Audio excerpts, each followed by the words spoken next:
Vakakia, I cannot stay behind the lectern, so I'll be wandering around and advancing these slides. I'm going to try to put a large box around smart learning, which is a tremendously complex issue. And I want to use the metaphor of a high-speed train. And what I'm going to try to do is to put down some tracks for the train and tell you what the train looks like in a large way. Because the other presenters here today are going to do the smaller pieces and tell you how this train functions in its smaller parts. So I want to start by telling you a short personal story. I was sort of at the beginning of smart learning, and that sounds like a presumptuous statement itself. I come from a blue-collar family. My father was a factory worker. My mother stayed at home and raised the children, myself and my two brothers. And neither one of them had a high school education. I'm the first person in my family to even graduate from high school. And we did not have the money, my parents did, to send me to a university. So I didn't even take the SATs. At 17 and a half years old, I joined the U.S. Navy. Now, I was 17 and a half years old, so if you want to do the math, I'll save you the chance. I'm 74. In 1962, in the Navy, I was sent to a special school. I was a photographer in the Navy, and they sent me to Rochester Institute of Technology, which was Kodak School at the time. And they sent me there to develop a specialty. And the specialty was reductive microscopic photography. No computers, all on film. I went back after this training to the base, and I worked at a base where there were 150 sailors and 1,500 civilian engineers. And that base was developing basically early computer technology for the United States Navy. My job was to make great big images very, very small. I didn't know why. I was in the Navy. No one told me why I was doing what I was doing. Just do it. And one day, two of the engineers, the electronic engineers, brought in a 1 meter square big piece of white plastic with black lines all over it. And for those of you who have not been involved with photography with film, as opposed to digital, the photographic plate is based up of something that will hold a silver smear on it, silver halide. And when you expose that, light things, bright things, come out black on a negative, and dark things come out clear on the negative. And on this large meter square were all kinds of black lines, very fine black lines. They wanted me to reduce this 1 meter square piece of plastic with black lines on it to 8 millimeters. It took 3 steps, from 1 meter square to an 8-inch by 8-inch sheet to a 4 by 4-inch sheet to an 8 millimeter square sheet. When you're done processing that, the white pieces on that original piece of plastic are black on the little tiny negative. Does anyone know what I just made doing that? I made a circuit board. Because when you hook those little black lines up to wires, you now have a circuit board. 2 weeks later, I was invited to the electronics lab, and they had stacked up 40 of these into a computer. 1962, 19 years old. The only thing I didn't do right after that was go out and buy IBM stock. But I understood the implications, because what they had made, they were using to help U.S. Navy pilots fly very high-tech airplanes more easily. And I understood the implications of that technology. I didn't understand them totally for education yet, but I understood it in general. So let me work you through this in a general way. And as Saida knows, I never do anything in a straight line. I want to start with this because this is what smart technology ultimately is all about. This is the motto for Qualcomm. Lives are changed when people connect. Life is changed when everything connects. What is smart learning? We tend to think of smart learning as e-learning. It is, but it's much more, because smart learning, a larger concept, is building something bigger. John. There we go. Smart learning is an educational ecosystem that uses intelligent technologies like the cloud and many other things in order to gather, analyze, and direct data to improve learning and teaching. And it uses that analyzed data then to develop personalized and adaptive learning. A big piece of smart learning is how to adapt to the individual learning needs of individual students and to continuously adapt those learning experiences to the increasing learning of that student. As I learn more, I need to learn in new and different ways. And so there needs to be a continuous loop of assessment, affirmative assessment, formative assessment, in order to help redesign subsequent learning experiences. Adaptive learning and personalized learning. Now, in order to get you there, I want to take you back into something that's not directly computer related, but it happened to come out, to be published about the same time that computer technology in learning was exploding. There was a man by the name of Howard Gardner who in 1983 published a book called Frames of Mind, The Theory of Multiple Intelligences. And Gardner's theory never became important in psychology because a lot of his colleagues didn't feel they could find the empirical knowledge and research to back it up. But it became very important in education. Because all of you who have been teachers know that there's some students who get math and some students who can never get math. And some of those great math students cannot write a clear sentence, or dance, or perform in drama, or draw in art. And Howard Gardner was responding to that understood perception and judgment that teachers make all the time. How do I help a student who doesn't get math learn? And Gardner came up with this theory then of multiple intelligences, which is a variation of the general theory of intelligence. He said that there are many kinds of intelligence. The ones that you and I as college professors teach to most of the time are the first two. Logical, mathematical intelligence. Logic, abstractions, and numbers. Verbal, linguistic intelligence. The ability to write clearly, to make sense on paper in reports. That's what we primarily consider to be universally level intelligences. That's what we teach to. That's what our tests are often set up for. But what about the kid who can't do that, but can take an automobile engine apart and put it back together in the dark? That's a kind of intelligence that doesn't respond to these, and that's what Gardner is partially reacting to. He said there's also a verbal spatial intelligence. I, for example, started life out as a photographer.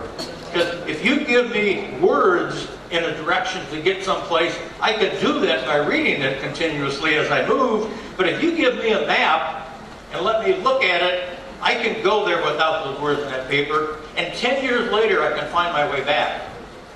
As long as someone hasn't messed with the roads.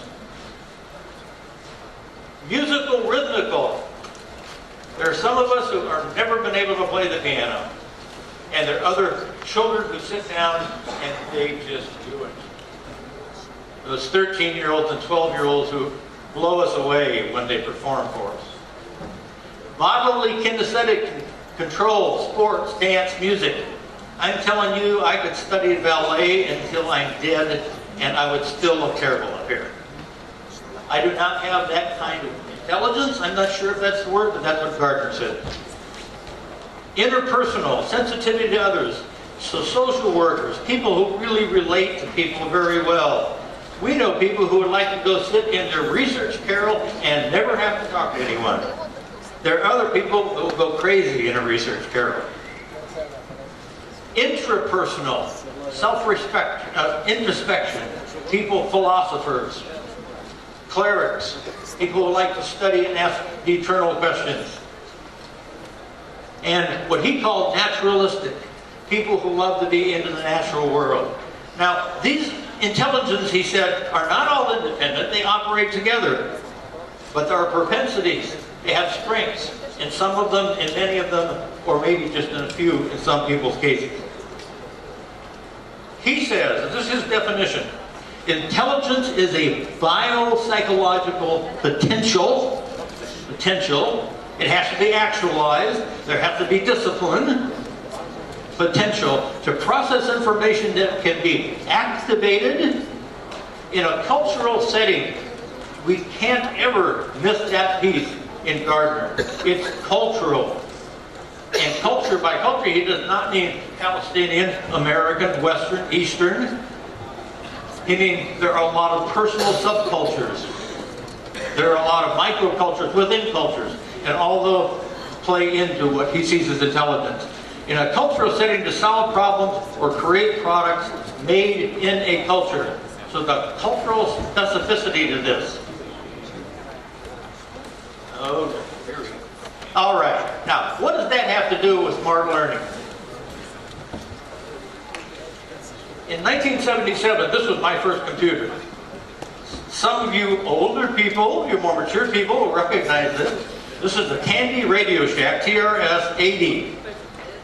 24 kilobytes of memory, and you started the program by putting a cassette in a cassette recorder and loading up all of those 24 kilobytes. Very quickly on the heels of that came this. Okay? That is an Apple IIe. I almost owned one of those, and then they developed the Macintosh, and I went the other way. The Apple II, 1977, the II Plus, the IIe, and then this, the Macintosh, the first Macintosh. Okay, 128 kilobytes, and look at the price of this thing in 1984. I wanted to buy one, and my wife said, "You want to sell your car?" But it was amazing because it had what? The first mouse, and it was graphic user interface. It was not MS-DOS key-coded. It began a revolution. We have laptops, although some of the laptops you could probably get a backache carrying around. These were a couple of them. And then Apple came along with this, known as the clamshell, although some people refer to it as the toilet seat. And then Windows came out.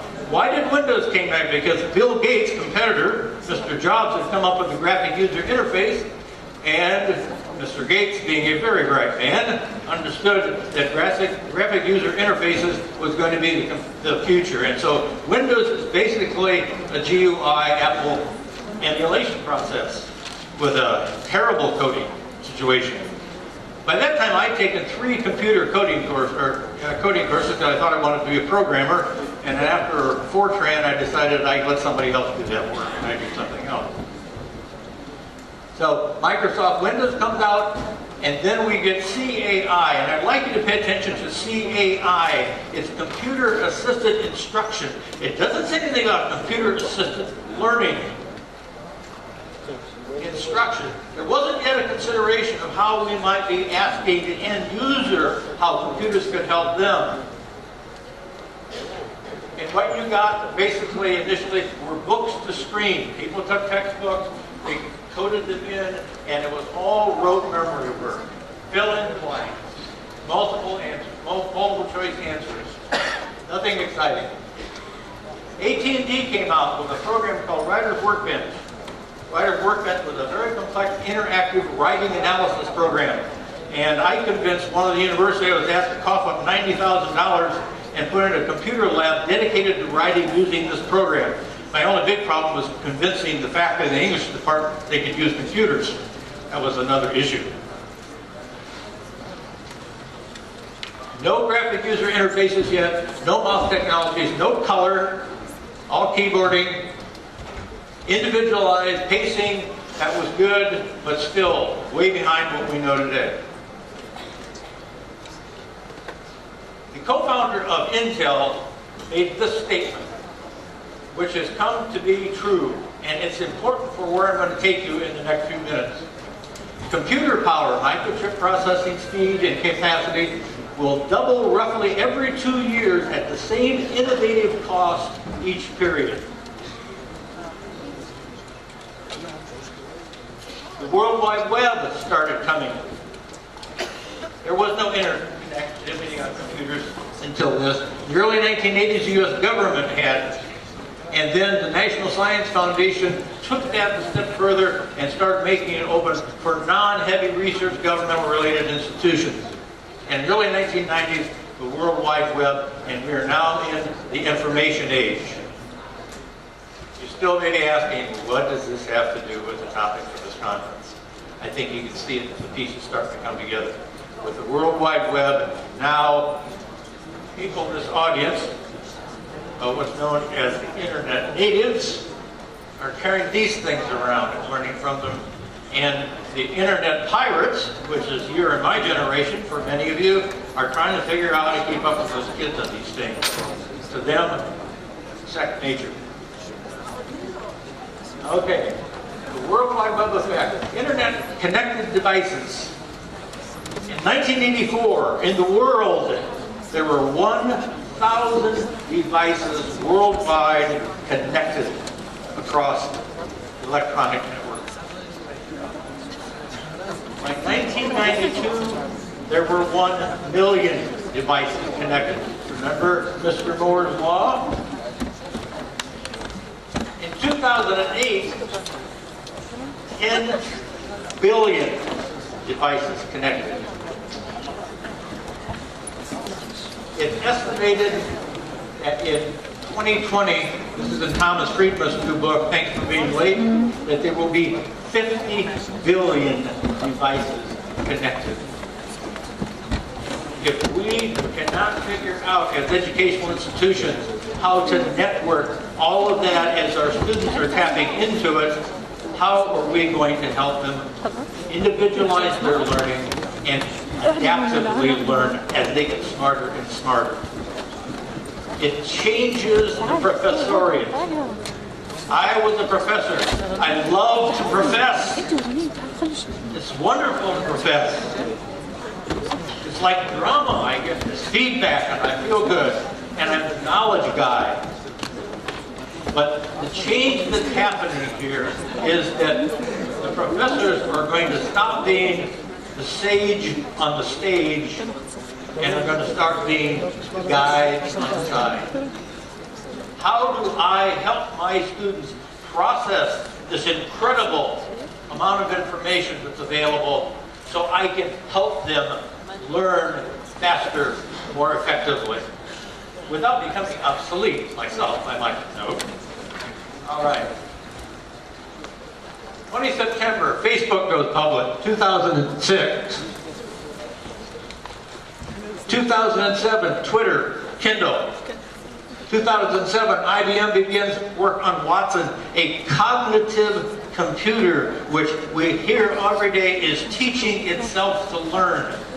And Bill Gates and a lot of the other people have had quite a few bits of discussion online and in public forum about how scary this is. Are we looking at the predator here? How do we unplug something that can teach itself to learn?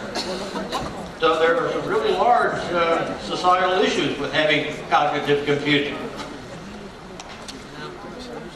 AT&T's mobile data usage of their data has increased from 2007-2014 by 100,000%. I'm not even sure sometimes what that means. 1990s, Google, Yahoo, Firefox, and a lot more. Okay, now let me get this back to our topic.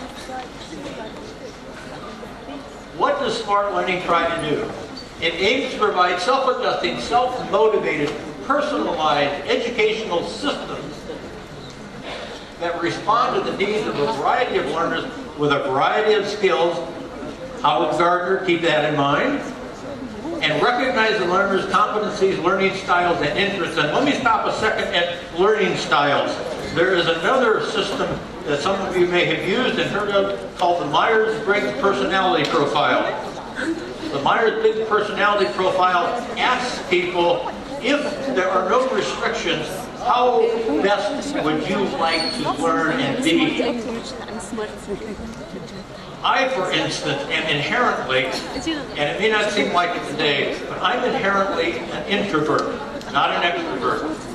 If I need to restore my energy, I like to take a walk in the woods, not go to a party.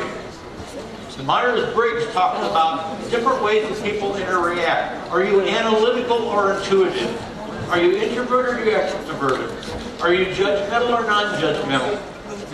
And that profile, the Myers-Briggs, is often used by business and industry to put teams of people together.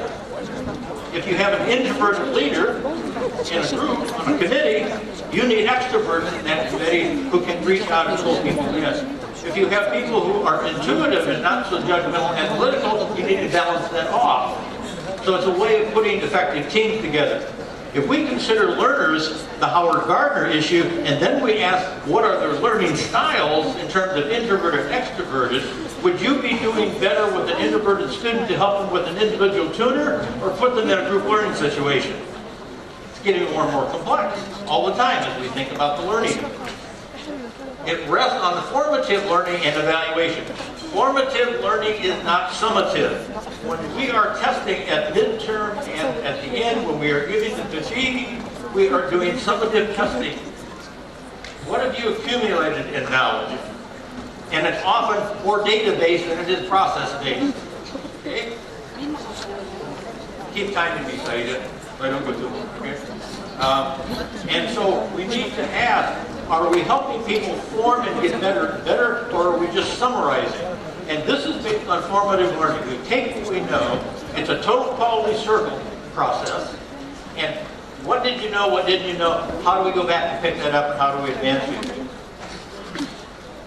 It provides personalized, continuously adjusted assignments based on data analysis, mainly from the sources of assessment. Now we're getting into support systems within universities, not just what goes on in the classroom. And I see Dr. Maher sitting thinking, this probably means money. Yes, it does. Okay, because it means support, trained support staff. And a strong emphasis on learner responsibility and self-discipline. And we know how self-disciplined 19-year-olds are. Self-discipline is learned, and it's essential to make this all work. So, what are the critical features? Self-direction by the students, but with active engagement in students in the learning process. An inherent motivation built upon lesson designs, so the lessons themselves have to be effective in responding to some of these issues. Adaptive, adjust to each student's aptitude, background, skills, and learning style. And the professors in here who are teaching 3, 4, and 5 classes are asking when I'm going to have time to do all this on top of what I'm already doing. And that's another one of the resource challenges in this system. It's resource rich, technologically and human resources, a support staff to analyze the data, to give it feedback, to make it work. The institutional goal, smart learning should create technology-supported learning environments that implement adaptations and provide appropriate support to the right places at the right time based on individual learner needs. This is a UNESCO document. Every administrator in this room is sitting and thinking, oh my heavens, what a challenge this is institutionally. What are the goals of smart learning? Well, you may find out here. Here we go. All right. Primary goal, deep learning, critical thinking processes, problem solving, effective application of principles of knowledge to new and unfamiliar problems, issues, and tasks. And we just heard two of our introductory speakers from industry talk about what they need in terms of students coming out. This is an end-user skills-based, marketable approach to the learning process. Developing each student's capacity to learn and integrate lifelong learning habits, community-based learning, project-based learning. Okay? I want to know about water pollution.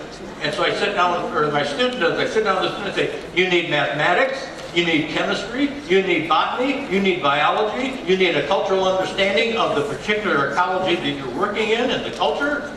And that's what I mean by pulling this all together. And create and implement learning through vehicles like CPL and PPL. All right. Key attributes of a SMART course: learner-centered design, design adaptivity, feedback, makes things change. Emphasis on learning by doing, an active, and you saw that in the introductory little film you had. The children doing, learning, hands, hearts, heads, all stuck together. Enabling feedback loops and continuous improvement. Smart learning's characteristics: learner content, adaptive curriculum, formative, self-direction, practical outcomes, culturally informed, community connected, and consequently motivational. If I'm connected to real life situations, I'm more motivated to learn than just giving an assignment.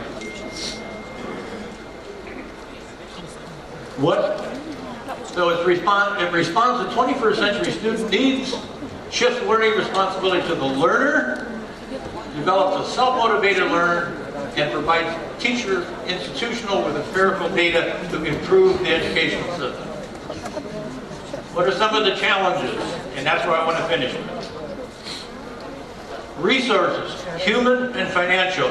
Teachers have to be retrained. I talked to a colleague who just retired as the director of the Appalachian Center for Learning in West Virginia. Told him what I was doing. He said, I'm glad I just retired. I don't want to have to learn all this all over again. It is a challenge for the faculty member. Time, faculty development, staff development. TQM, total quality management complexity, continual analysis, readjustment, replanning, the total quality model. User-friendly technology for our digital natives. You know what your students do if they come to a computer and it doesn't work the way it ought to. The minute they touch it, they walk away and find something more user-friendly. So the technology itself needs to be user-friendly to keep the student engaged. That's the money issue. And institutional inertia. Okay? This is the old song, you can get on the screen or you're going to be left behind. And that's where I'd like to end. Am I the right way here? Okay. The smart learning train has left the station, folks. And we can be on it, or we can be run over by it, or we can be left at the station. But there's not much alternative. Your students are going there. How do we go there with them? Thank you very much.